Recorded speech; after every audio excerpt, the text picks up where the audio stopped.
Lord Silas of the Northern Reaches was not the kind of villain who announced himself.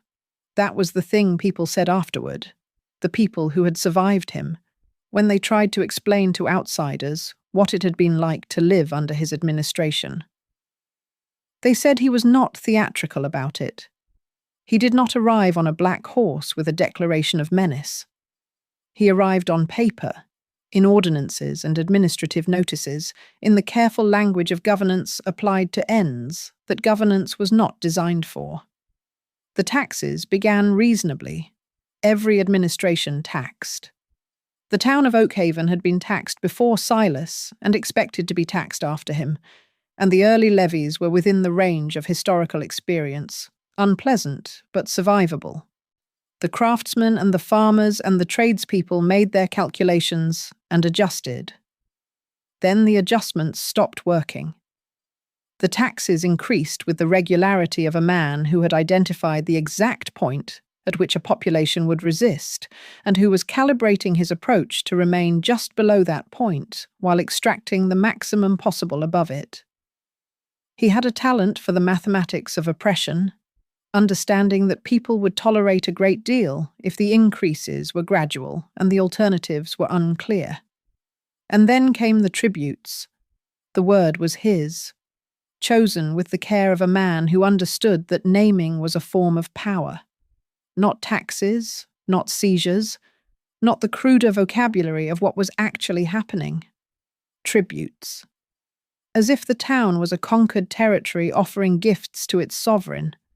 As if the arrangement was traditional, almost honorific.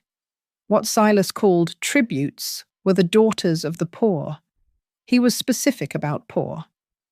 He was, in his way, precise about everything. The daughters of families who could not meet the tax assessments were subject to collection, to be brought to the manor for service.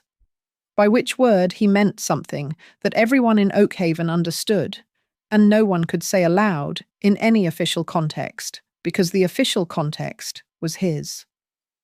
Marcus Holt had done his sums, and they worked. Barely, and with the ongoing management of a man who had been making things work barely for 7 years, since his wife Eleanor had died, and left him with Clara at 3 years old, and the small farm that had been Eleanor's family's for 3 generations. But they worked. He had seen to it that they worked, with the focused determination of a man who understood that the alternative to the sums working was not something he could think about directly. Clara was 22 years old when the assessment officer came with the new notice. Marcus read it at the table with Clara doing her letters on the other side of the lamp, and his face, which was a face that had learned over 7 years to perform a stability it did not always have, performed it now for his daughter's benefit, while the notice in his hands changed the calculations entirely. Silas wanted the land, not a tax assessment on the land itself. He had expanded his tributary system from people to property, which was the logical extension of a man who had been acquiring things, and the Holt farm sat on the eastern edge of a water route that Silas had decided was strategically desirable. The notice set a price equal to 1/4 of the land's value, framed as a generous offer, set a date by which the offer must be accepted, framed as a courtesy, and specified what would happen if the courtesy was declined. Marcus set the notice down and looked at his daughter doing her letters.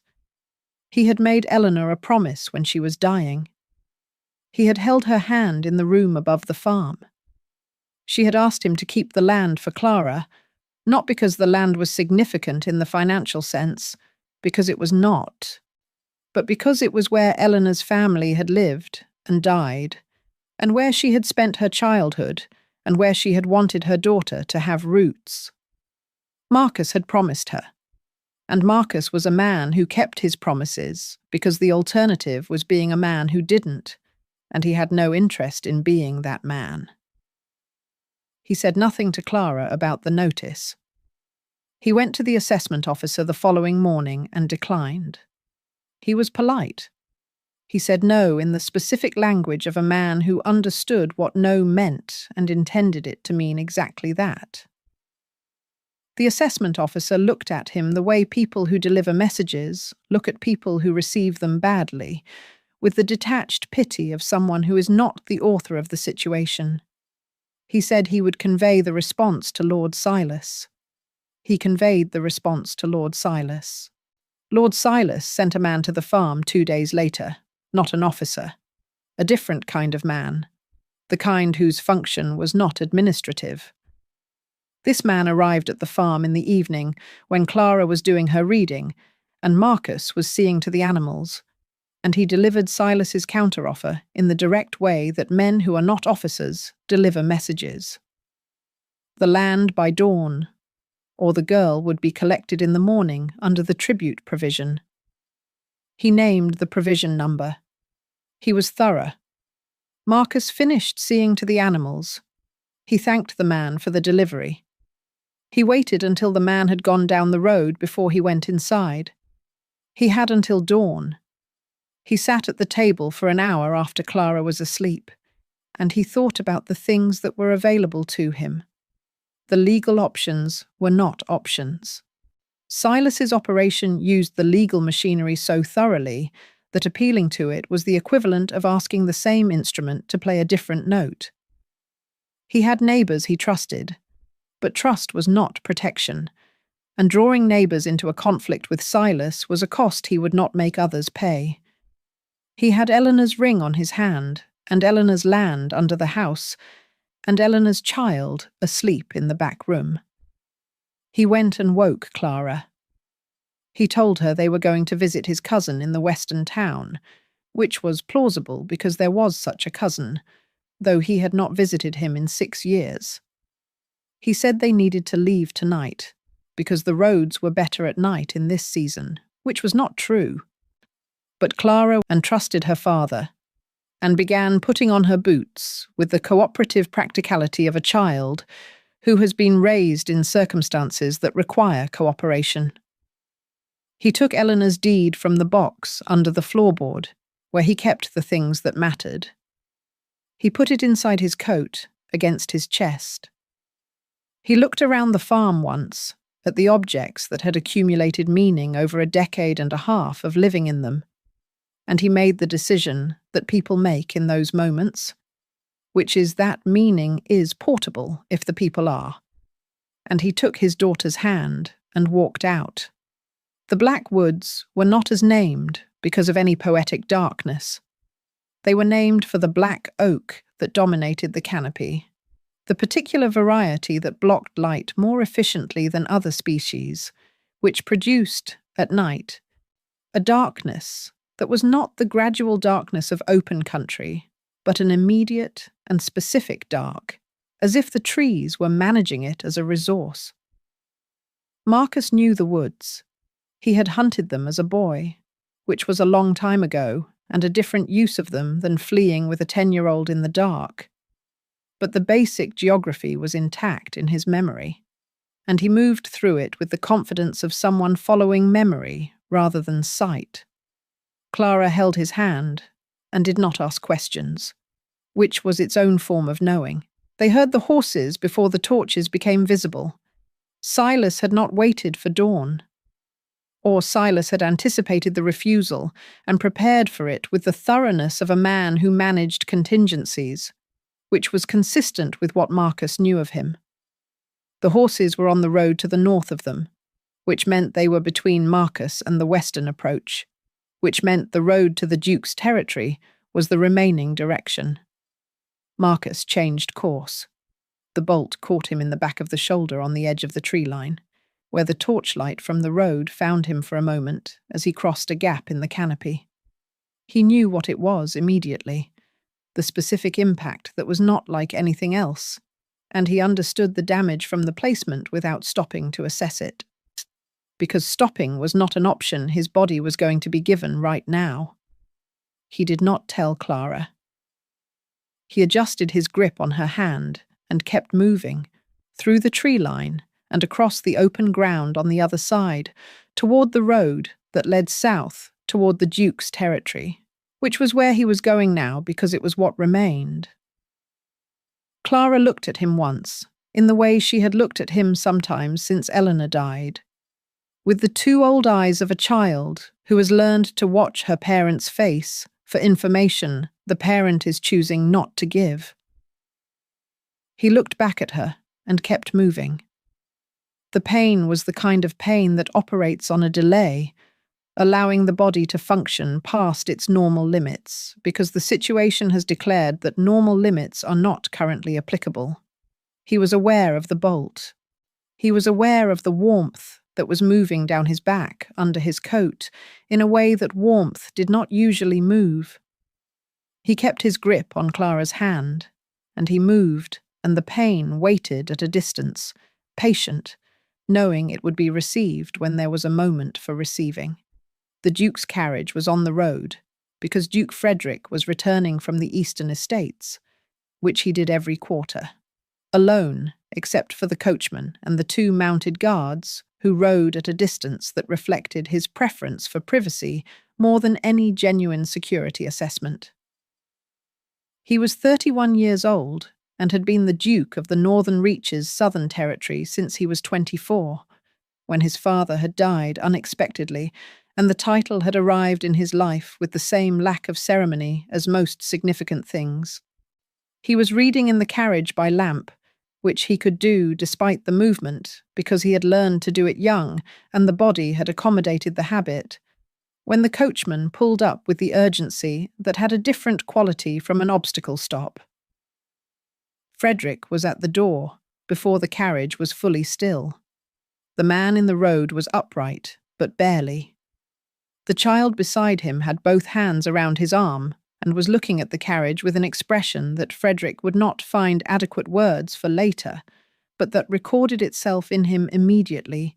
He was down from the carriage before he had fully decided to be, and he assessed Marcus in the first seconds, the bolt and the blood loss and the colour of a man who is operating past what is sustainable.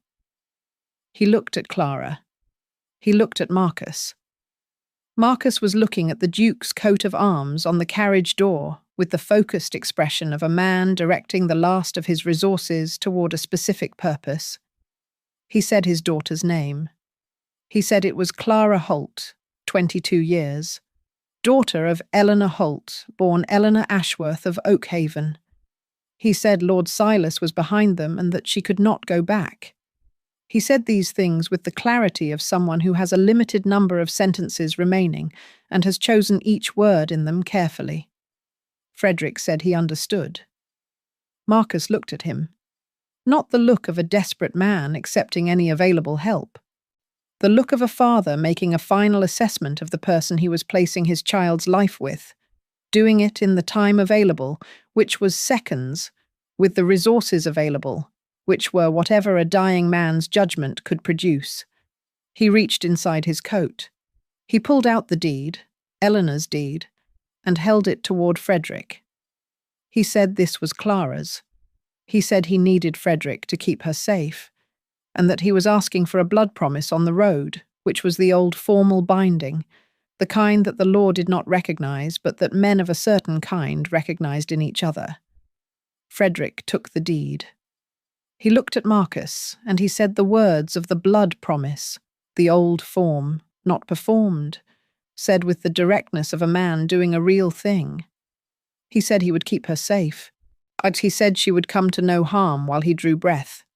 He said it as a promise, and not as a comfort. Marcus looked at him one more time. He looked at Clara. He said her name. Clara looked up at her father, and whatever was in that look, whatever passed between them in the road in the dark, was not witnessed by anyone else, and was not recorded anywhere, and belonged entirely to the two of them and to that moment, which is as it should be. Marcus let go.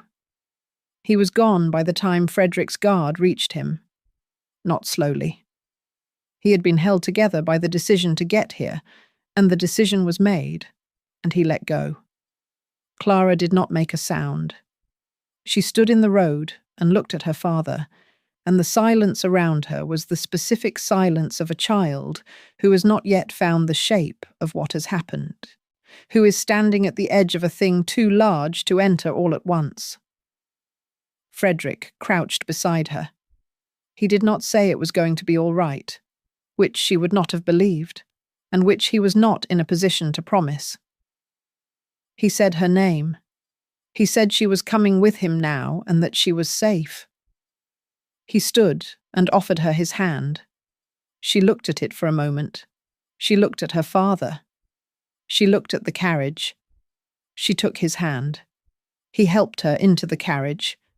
He sat across from her in the lamp's light and looked at the girl who had walked through the black woods in the dark, holding her father's hand, and come out the other side alone, and he did not have anything adequate to say to that, which was one of the very few times in his adult life that he had not had words. He let her have her silence. He folded the deed into his coat. The carriage moved south, and the dark outside the windows was gradually replaced by the dark of a different kind, the road widening, the territory changing, and Clara sat in the opposite seat and looked at nothing. Frederick watched her and said nothing, and kept the lamp burning and let her have the night. The Frederick estate announced itself from the road, not pleasantly. It announced itself the way things announce themselves when they have been managed into correctness rather than warmth, the gates the right height and the right iron and the right distance from each other, the drive the right width and the right surface, the facade of the main house the right proportions and the right stone, and entirely, comprehensively correct in every detail and cold in the way that things are cold when they have been maintained by the discipline of one person's will, rather than the accumulated small decisions of a household that is alive. The servants assembled as the carriage arrived because the servants always assembled, because this was one of the rules, and the rules at the Frederick estate were not suggestions. They stood in the correct formation with the correct expressions, and they watched the Duke descend from the carriage. And then they watched a child descend after him. The expression adjustment that moved through the assembled servants was the kind that is physically suppressed, but not entirely suppressible.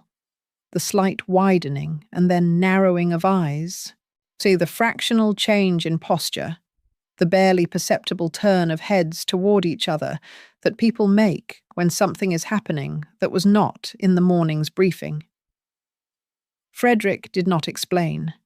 He introduced Clara by name, stated that she was under his protection, and gave 3 instructions regarding her accommodation and care. He said them in the same tone he used for all instructions, the tone of someone for whom the instructions being followed is not a question that requires discussion. He did not look at Clara when he gave the instructions. He looked at the head of household, Mrs. Avery, who was the person responsible for their execution. He then went inside. Mrs. Avery looked at Clara. Clara looked at the house. She was still holding herself together.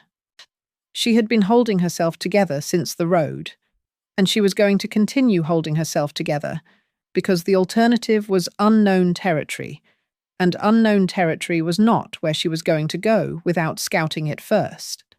Mrs. Avery was a woman in her late 50s who had been at the estate for 20 years and who had outlasted 3 different versions of the Duke's management of it, and who had the quality of someone who has absorbed a great deal and converted it into a kind of operational patience that could be mistaken for coldness, but was actually the opposite. She looked at Clara with the expression of someone running an assessment. She said the girl's room would be ready in 20 minutes. She said the kitchens could provide supper if she was hungry. She said it in the even tone of someone offering what is available rather than what is adequate, which was the most honest thing Clara had heard from anyone since the road, and she responded to it. She said she was hungry. Mrs. Avery said, "Follow me then." The room was large and correct, like everything in the house, and clean in a way that suggested it was always clean, whether or not it was occupied. Clara sat on the edge of the bed and ate what was brought and looked at the ceiling and let herself come apart very quietly, in the specific way of someone who is determined that if this must happen, it will happen now, privately and thoroughly, and it will be finished by morning. It was finished by morning. She woke up in a house she did not know, with a father she did not have anymore, and a duke she did not understand, and the deed to her mother's land somewhere in a stranger's coat. And she ate breakfast in the formal dining room alone, and thought about what was actually available to her in this situation. What was available was the house and its people, and the rules she had not yet fully mapped. She set about mapping them. She had been mapping people and their rules since she was 3 years old, which was the only way to manage the specific environment of loving a grief-held parent, understanding what the rules were not because the rules were ever stated, but because you watched and learned and calibrated. She was very good at it. The house's rules were, the Duke did not wish to be encountered. He moved through it on a schedule that was regular enough to learn, and the regular staff understood the schedule and arranged themselves accordingly, not out of fear of anger, though there was an element of that, but out of the learned understanding that encountering the Duke outside of the scheduled interactions produced an atmosphere that made the rest of the day more difficult for everyone. Clara learned the schedule in 2 days. She also learned, in 2 days, that the schedule was not her problem, because the Duke showed no particular interest in encountering her either. He had placed her in the house under a promise, and the promise required her safety and her welfare, and he had arranged both of those things through the household's management structure, and he appeared to consider his part discharged. She received, on the 3rd day, a note from him, a formal note, correctly addressed, stating that the estate's library was available to her and that arrangements would be made for her education to continue if she indicated what had been her curriculum at her previous situation. It was the note of a man doing what was required, and no more. She responded that she had been learning letters and numbers and some natural history, and that she was grateful for the library. He did not respond to her response. She went to the library. It was the best room in the house, which was the thing she did not expect. The house was correct everywhere and cold everywhere. But the library was different. It was the room where the house's history had accumulated without being managed.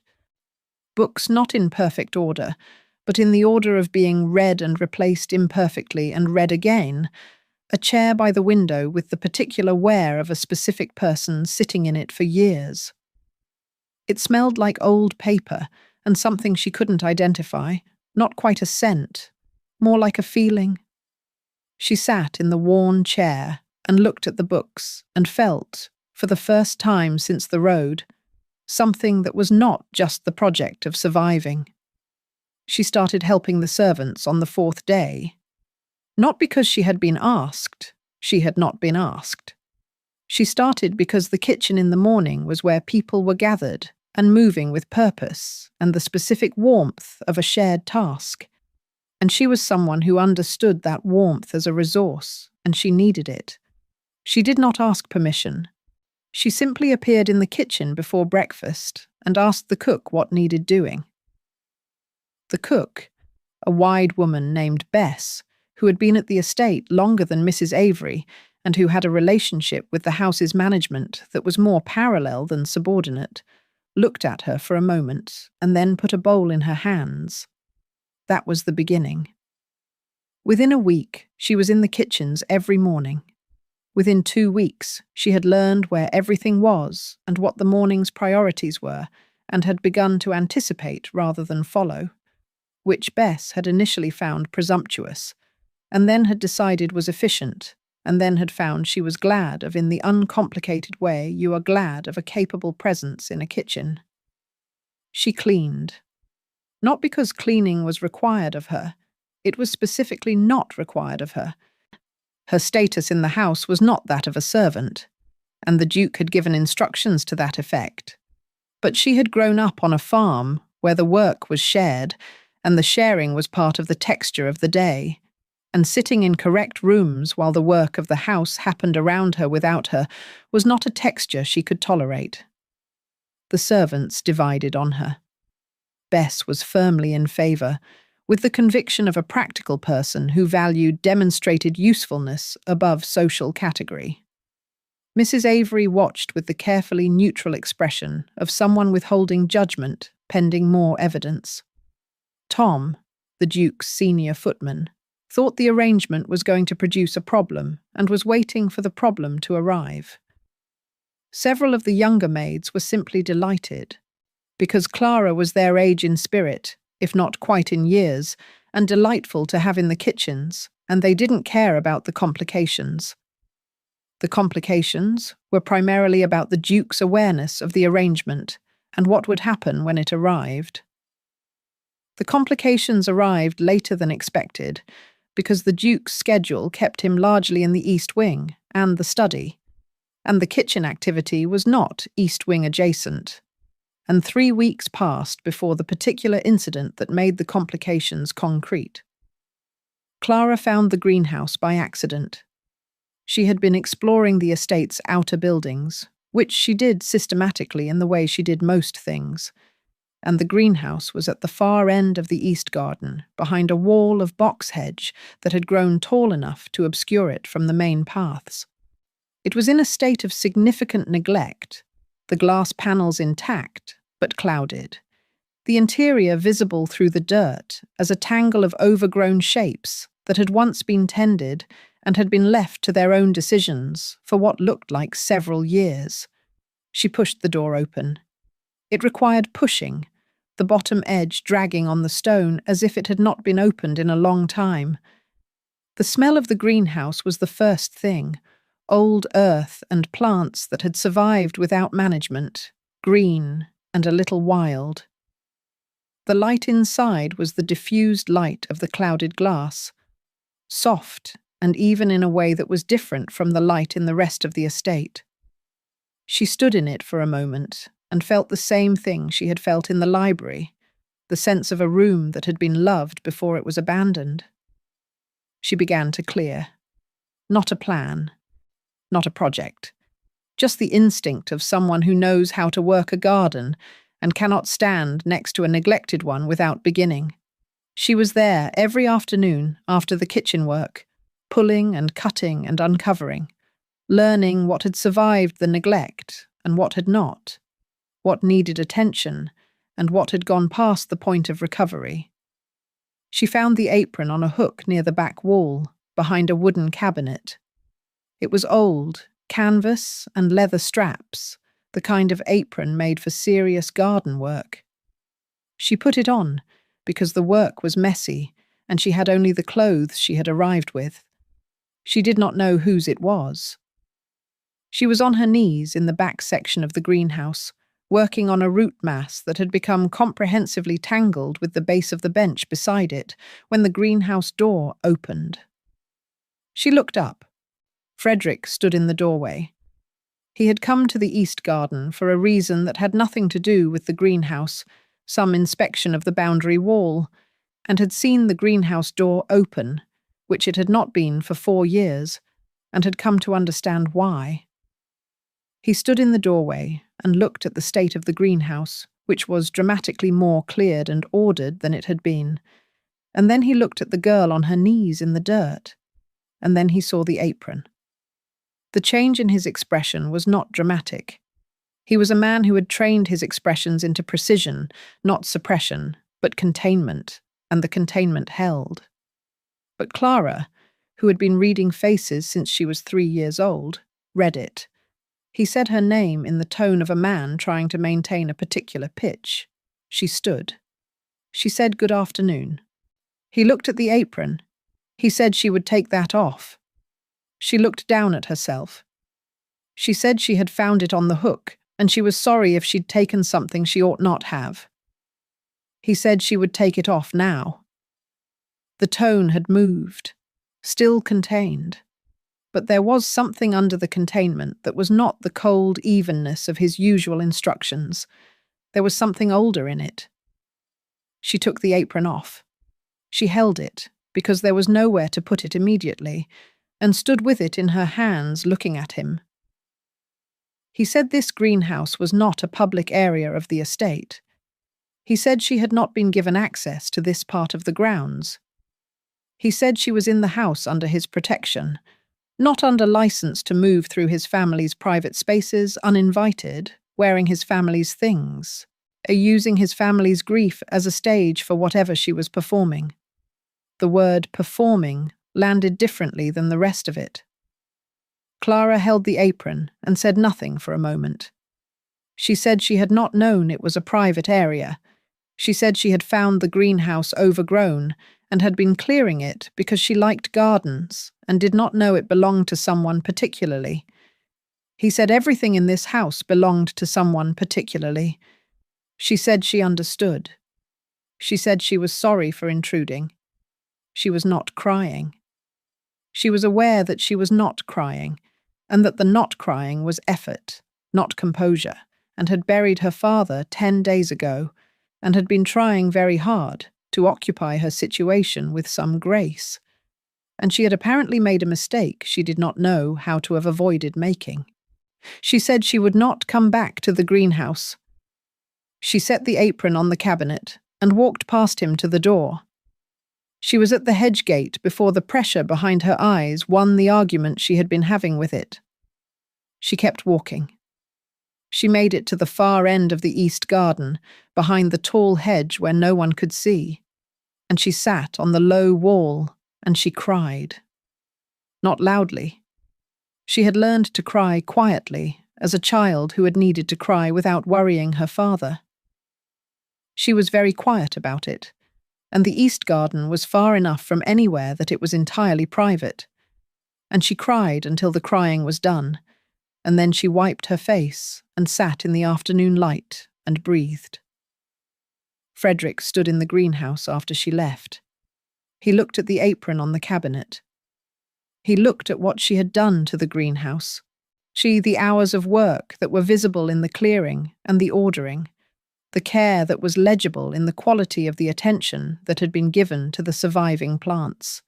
He looked at the section of bench in the corner where his mother had spent her mornings for the 30 years that Grace Frederick had been alive, and where she had spent her last summer sitting with the warm smell of earth around her and her hands in the soil. And the memory of it was not a thought so much as a physical thing, a weight that arrived without announcement in the chest. He had closed the greenhouse the autumn after she died. He had not been back. He stood in it now, surrounded by the work of a girl who had not known it was anyone's, and who had put the apron on because the apron was on the hook and the work was messy, and the sight of it had hit something he had not been attending to with the precision of something finding an unguarded place. He left the greenhouse and went to the study and sat at his desk. He could not work. He sat at the desk for an hour, and the documents before him remained untouched. And he thought about the girl crying behind the hedge, which he had heard from the greenhouse door, and which he had stood and heard and not gone to address, because going to address it was not what he knew how to do. He thought about the road. He thought about a man holding himself together on the last resource available to him and asking for a blood promise in the dark. And he had built a life that functioned with precision and that required, functionally, almost nothing from him that was not within his capacity to provide. The problem with that life was that it had no give in it. Structures without give were not stronger, they were more brittle, and he understood this as an engineer understands it, theoretically and correctly, and had nonetheless continued building because the building was what he knew how to do. He found himself, over the following week, walking through rooms that Clara occupied, not finding her. He was careful about the distinction, holding it in himself as evidence of a boundary he was maintaining. He was simply moving through the house on his ordinary routes, which happened to include, with slightly more frequency than before, the kitchen corridor at morning and the east garden path in the afternoon and the library in the early evening. He was not seeking her out. He was, he told himself, maintaining an awareness of the safety arrangement he had made. That was a reasonable thing for the person responsible for her welfare to do. He did not examine this reasoning very closely.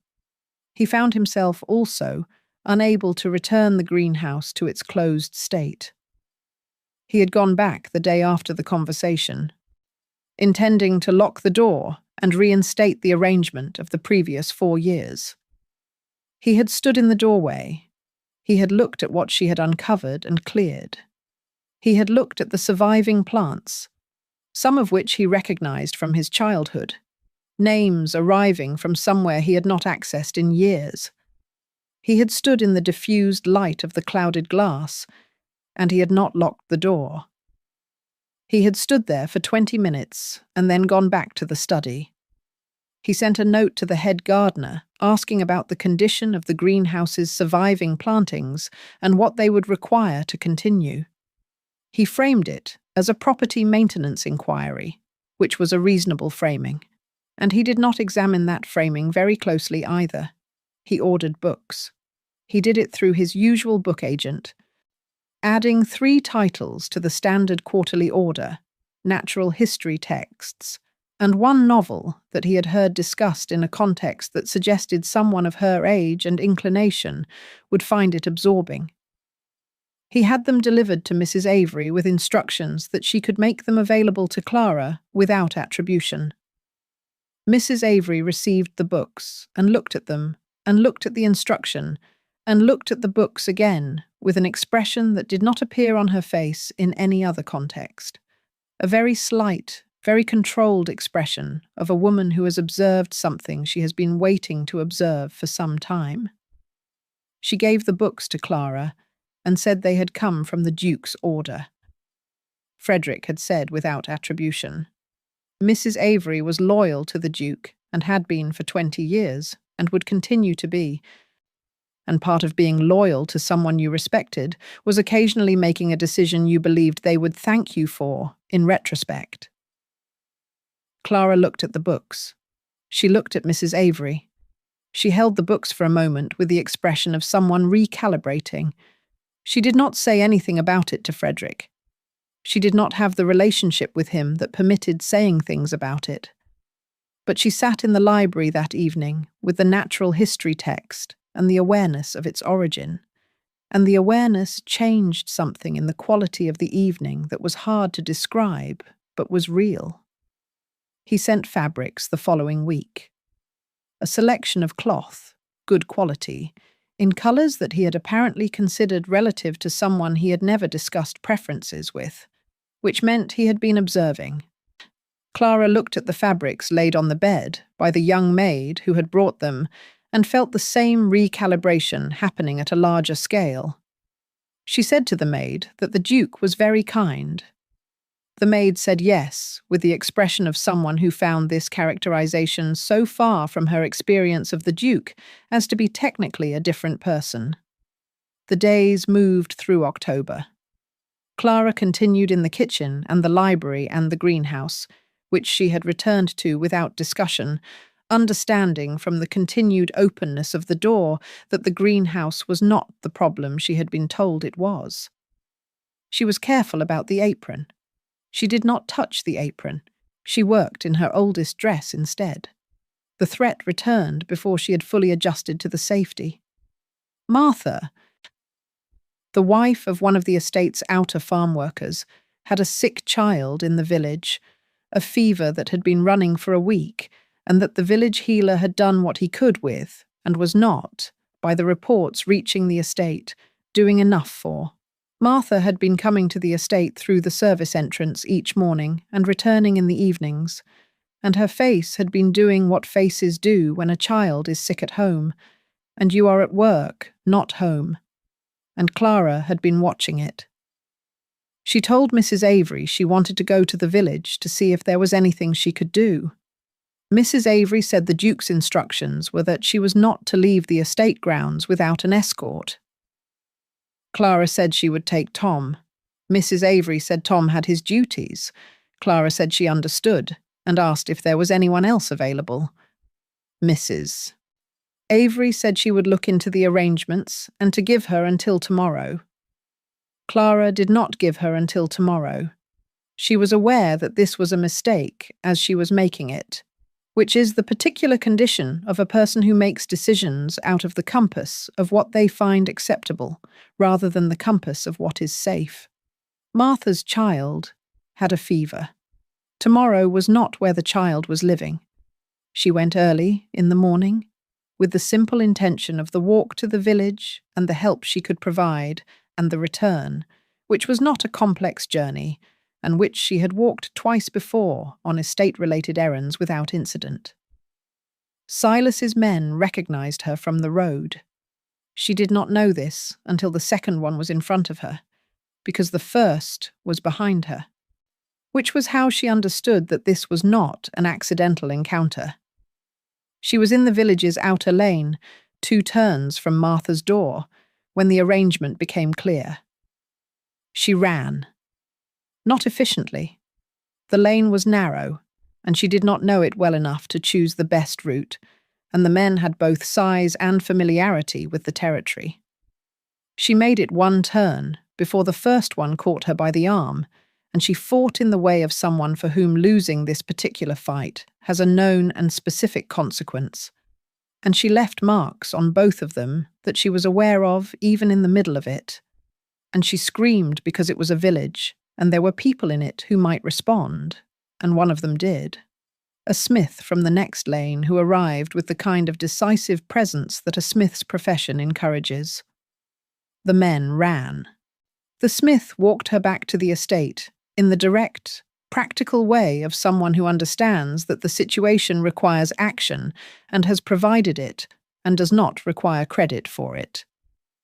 She was at the estate gates before the shock finished its traverse of her body and arrived in her hands as shaking that she could not manage away. The cut on her arm from the fence she had caught herself on while running was bleeding more than she had assessed during the running, and the estate gates were in front of her, and she pushed them open and went through. Frederick was crossing the inner court. He turned at the gate sound and saw her. The distance between his expression in the normal management of his days and his expression in the moment he saw Clara at the gate was not a gradation. It was an erasure. Everything that was normally on his face, the controlled evenness, the distance that he maintained as a form of management, was gone. And what was there instead was something that had no management on it at all. He covered the court in a number of strides that the court's dimensions did not technically allow for. He took her arm, the uninjured one, and looked at the cut. And the look had in it something that Clara had not seen on his face in the 6 weeks she had been here. Something that had the quality, she would think later, of a man looking at a calculation that has gone wrong and understanding exactly what it means that it went wrong. He said her name. She said she was all right. He said what had happened. She told him. He looked at the cut on her arm, and he looked at the gate she had come through, and he looked at the face of the smith who had walked her back, who was standing at the gate with the flat patience of a man who has delivered something and is waiting to see if anything further is required.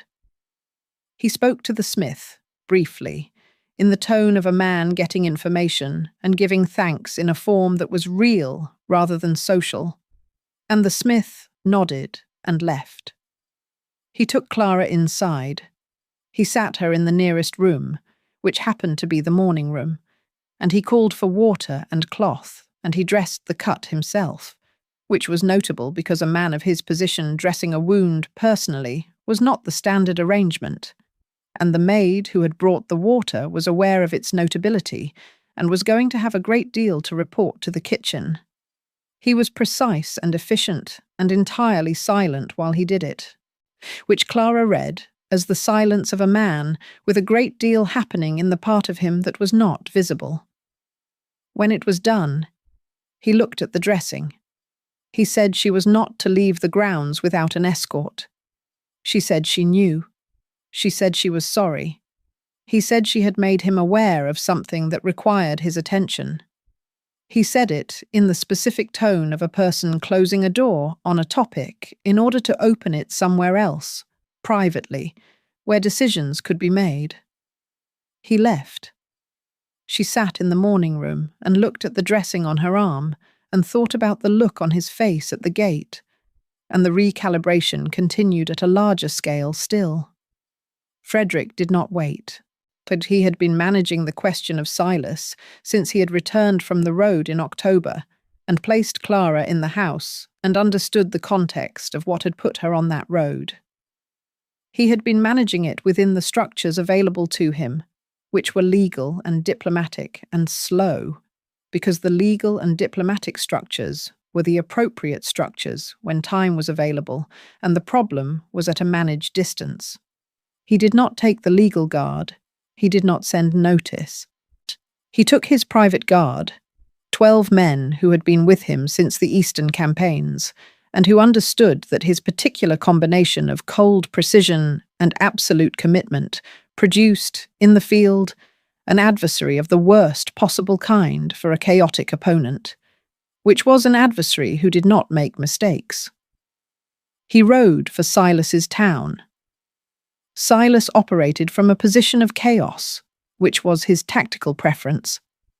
He was a man who had identified correctly that a stable opponent can be navigated, but a chaotic one cannot, and he had constructed his administration around unpredictability, the levies changing without pattern, the tributes timed to create maximum disruption, the enforcement appearing and disappearing in ways that prevented the formation of organized resistance.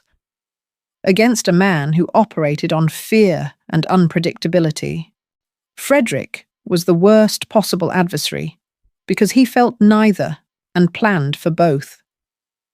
He had understood Silas's operation in full before he left the estate, having spent the previous month building a picture from reports and testimony and the basic intelligence work that he considered part of governance. He knew where the operation's structural supports were. He knew which of Silas's men were committed and which were paid and which were coerced.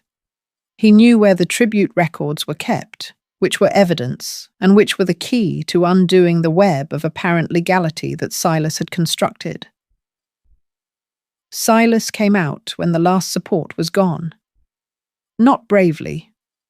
Silas was not a brave man. He was a calculating man, and he had calculated until there was nothing left to calculate with, and had then come out, because the alternative was being brought out. He was what you expected, and less. The chaos that had animated his administration had a smaller vessel than it appeared from the outside.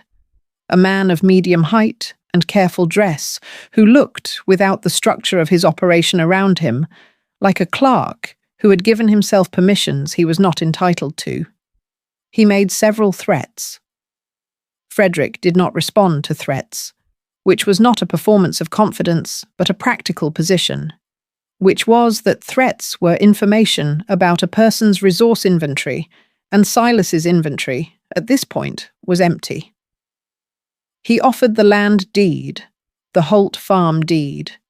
He had it in his possession for the same reason he had everything in his possession, because it was part of the documented record of his acquisitions, and he kept his records. Frederick looked at it. He took it. Silas looked at him when he took it with the expression of a man who is performing defiance and knows the performance is inadequate. Frederick said what was going to happen, in the plain language of someone describing an outcome that has been decided, and Silas heard it. The duel was at Silas's request, which Frederick granted because it was the appropriate form, and because it changed nothing about the outcome, and because Silas was entitled to the form even if he was not entitled to the expectation that the form would help him. It did not help him. Frederick rode home in the dark, with the deed in his coat, and the operations concluded, and the particular quiet of a man who has finished a task that needed finishing. He was not satisfied. Satisfaction was not the right register. He was complete, which was different. The sense of a thing being fully done. He thought about the morning room. He thought about the girl in it with the dressing on her arm. He thought about the road in October, and the blood promise, and the man who had made it with the look of someone who was doing the final work of his life, and knew it, and was doing it well. He had kept the promise. Clara woke 3 days after the village to a room with more light than she had left in it. She lay still for a moment and ran the internal accounting that she had learned from illness's proximity, not illness herself, but the illness of others. The early morning body check that living near someone sick had taught her to make a habit. She was all right. The arm was stiff, but healing. The morning was clear. She heard something. She sat up. She opened the door. Frederick was in the chair outside her room, not asleep. He was sitting in the chair with his coat still on, which meant he had recently arrived, and he was looking at the far wall with the expression of a man who had been sitting somewhere for a while and had not yet decided what to do about that. He looked at her. She looked at him. She said good morning. He said good morning. She said had he been there all night. He said some of it. See, she did not know what to do with this information immediately. She stood in the doorway and looked at him in the chair, and at the coat still on, and at the expression that was not the managed evenness she had spent 6 weeks learning to read around. She said he should come in and have tea. He said that was not. He stopped. He said yes. He said tea was sensible. They sat in her room's small sitting area with the morning light and the tea that the maid brought, with an expression of maximum professionalism that barely contained the information she was going to bring to the kitchen. And Frederick sat in the chair with his coat on, and Clara sat across from him, with her arm on the table between them, and neither of them spoke for a moment. He reached into his coat. He placed the deed on the table between them. He said it was the Holt farm, her mother's family's land. She looked at the deed. She looked at the handwriting on it, the clerk's hand, and below it, her father's name. Her mother's name above it. The Ashworth name that she had not seen written anywhere since the road. She said how. He said Silas had it among his records. He said it was hers. He said the promise he had made her father was fulfilled. He said she was safe, and the land was recovered, and she was free to return to Oakhaven when she wished. He said arrangements would be made for the farm to be properly managed in her absence. Clara looked at the deed for a long time. She thought about what he was saying. She thought about what returning to Oakhaven meant. Practically, the farm and the land, and the absence that was in every room of it, the specific shape of her father in the house, and the specific shape of his absence where he was not. She thought about the road, and the hand she had taken, and the 6 weeks in this house, the kitchen and the library, and the greenhouse, and the books that had arrived without attribution, and the fabrics, and the morning room with the careful dressing and the chair outside her door. She looked at Frederick. She said she did not want to leave. He looked at her. She said she was aware she had not been asked. She said she was aware the arrangement had been for her safety, and that the safety was now secured, and that there was no technical obligation on either side. She said she understood all of that. She said she was only safe where he was, which was not a logical statement in the strict sense, because she was objectively safe in Oakhaven now. But that logic was not entirely the point. Frederick looked at her.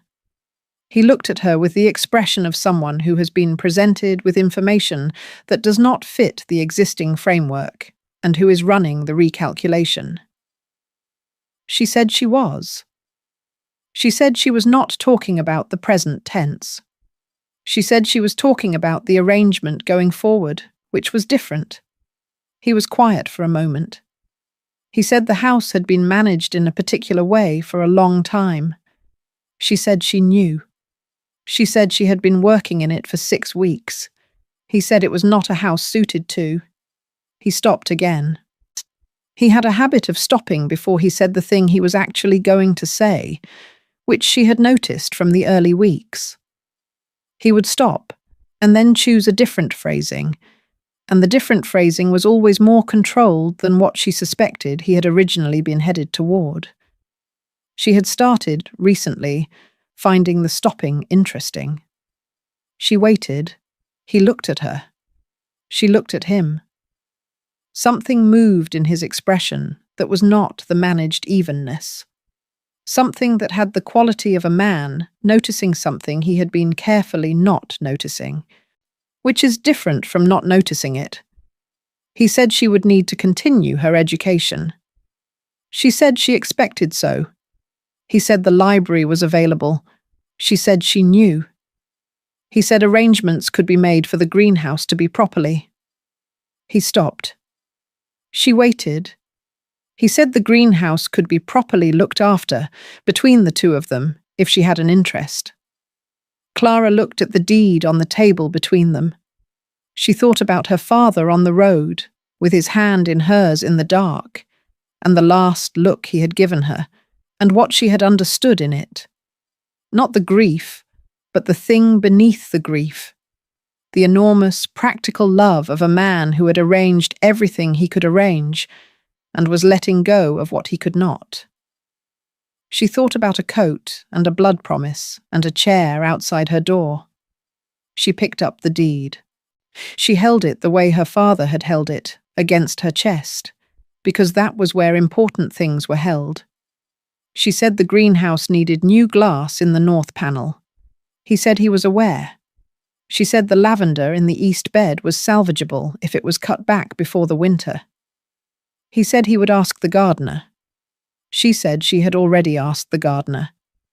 He looked at her. She looked at him.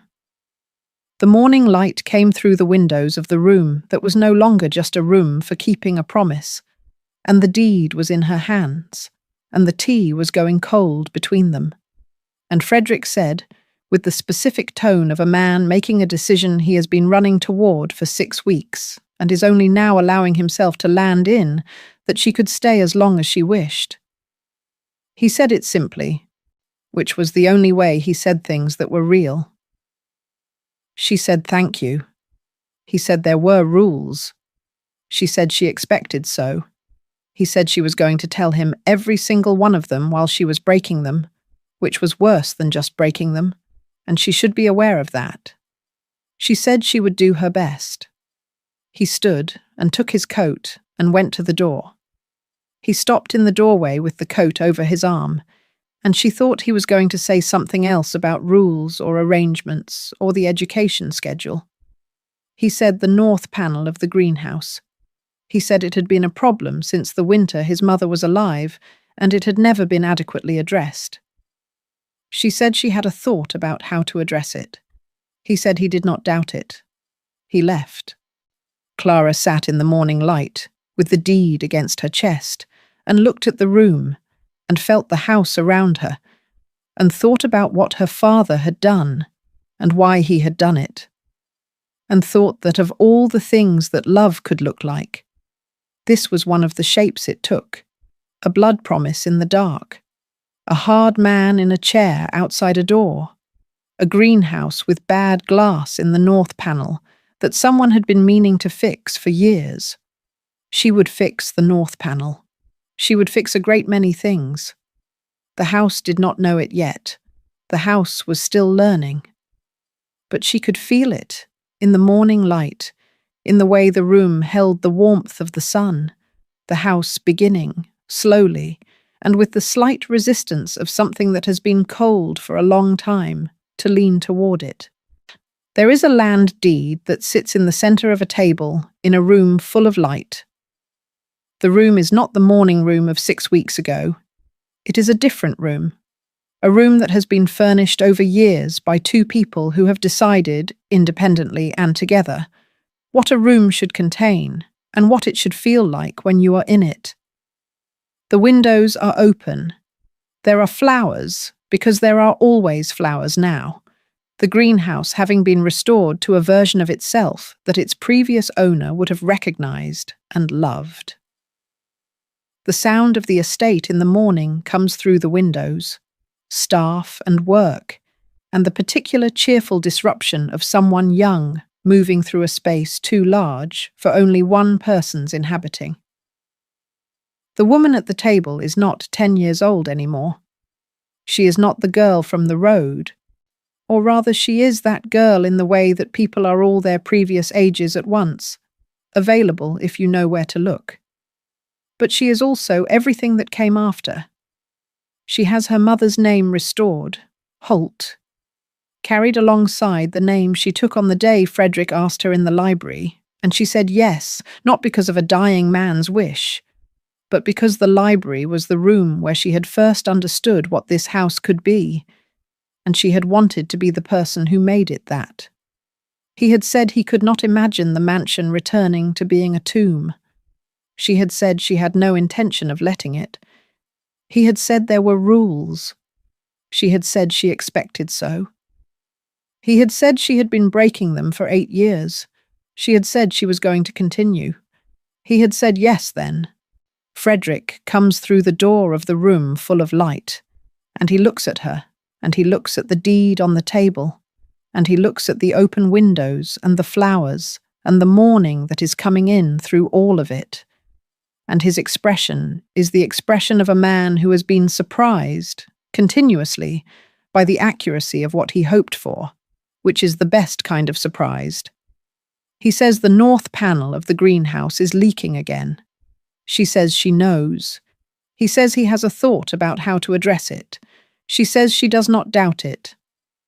The morning continues. The light continues. The house continues, full of the life that a blood promise in the dark made possible, which neither of the people who made it ever got to see, but which is theirs in the way that love is always most fully itself in what it builds and what it lasts into, in past the building and past the lasting, into the ordinary morning light of a room where a deed sits on a table and two people drink their tea and look at what they have made together, which is this, all of this, which is everything.